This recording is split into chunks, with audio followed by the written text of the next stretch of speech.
So what is up, everybody? As you can see, we've got a new bike. I only have like 10 minutes to ride this thing before I have to get ready to go to church. Normally I wouldn't waste my time riding anything with that short of amount of time, but this is a brand new bike and I haven't gotten to ride it yet. Like, I didn't ride it before I bought it or anything. So let's jump on it and take a lap. I'll tell you what I think about it and kind of how I came to get it and why. So first ride, I said have not ridden it at all. The reason for that is because it had a dead battery, and I didn't even go to buy it. I found it on Marketplace, and it belonged to a guy that was neighbors to a coworker of mine. And my coworker said he was a pretty honest dude, so he felt like it was probably advertised correctly as far as condition and mileage, we'll say. So I just told my coworker to buy it and bring it to work, and that's what he did. And it had it did have a dead battery, like completely dead. Could not charge it. I jumped it to make sure it actually started, but that's it. You couldn't, and you could have rode it, but so completely dead battery. So this is the actual first ride. I've sold the Bergman 200, and I'm just going to use my DR650 to commute to work. And this is just going to be a trail bike, much like the KLX 140 was for me. If you were around when I had that on the channel.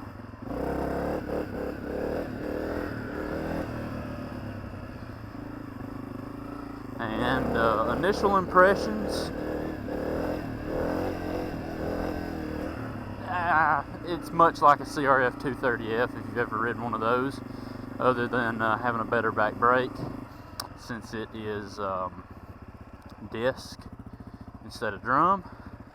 But power and ergonomics are very similar.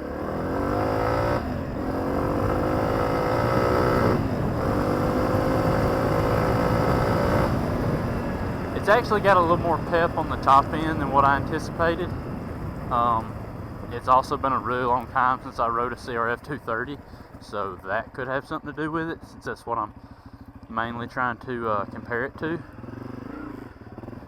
First gear, super low. Can putt around like I am right here with no clutch. Super slow speeds.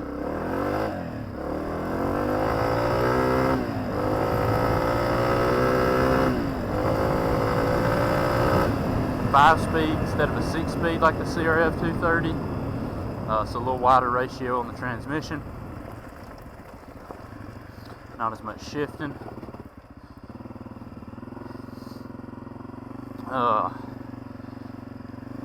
Initial impressions are good. Front suspension's a little soft.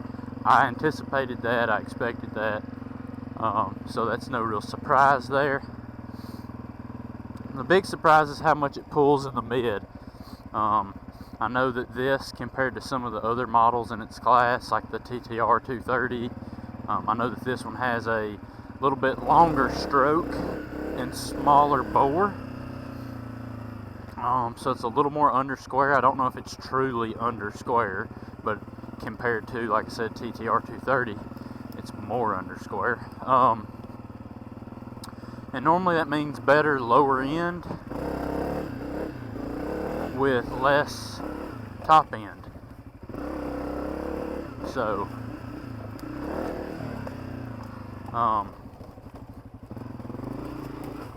for it to have so much top end is kind of surprising.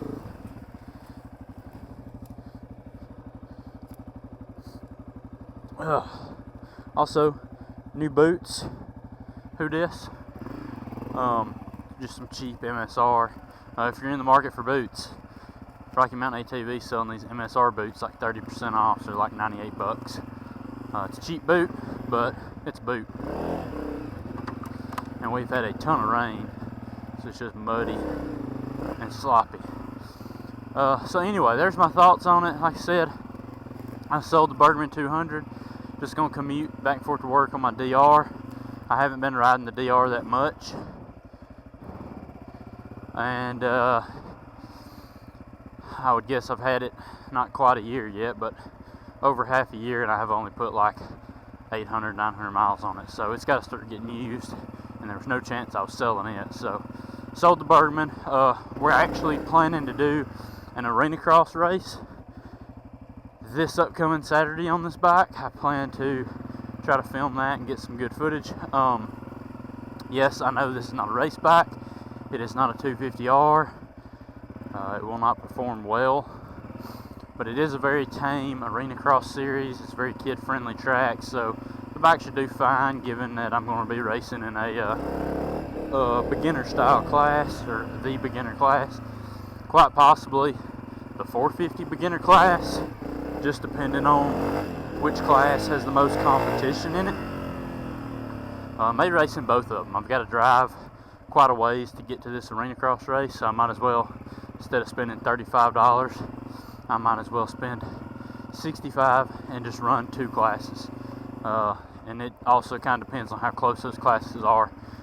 If those 2 classes race back to back, then I'll probably just pick one over the other. But anyway, first impressions of the bike: it is good. It is a trail bike, not a motocross bike. Suspension is soft. Rear's adequate from what I can tell, just bombing around the woods. I also am not that heavy. Front will probably need stiffer springs. I'm thinking maybe get away at my weight of 165 with just heavier fork oil, but I think stiffer springs. I lose an inch of the stroke just sitting on the bike, so stiffer springs and possibly 5 weight heavier on the fork oil might be something that needs to happen. The rear, I don't plan on touching the rear. Rear feels pretty good for just trail riding, which is predominantly what this thing's going to get used for. It's just on this one off chance we're going to a arena cross race with Adventure Yeti.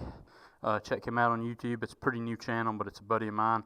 Me and him both are going to be going, so feel free to check out his channel, and in about a week's time we should have some arena cross POV race footage for you, and look forward to it. Look forward to the new bike and tweaking it, modding it a little bit. Like I said, it doesn't, for me, it's just going to need taller bars and or just some bar risers, and then eventually fork springs, possibly heavier fork oil. I plan on leaving the rear alone for now. It felt pretty good. Power's good. Like the disc brake on the rear compared to the other bikes in the class. Yeah, I gotta get to church, so peace.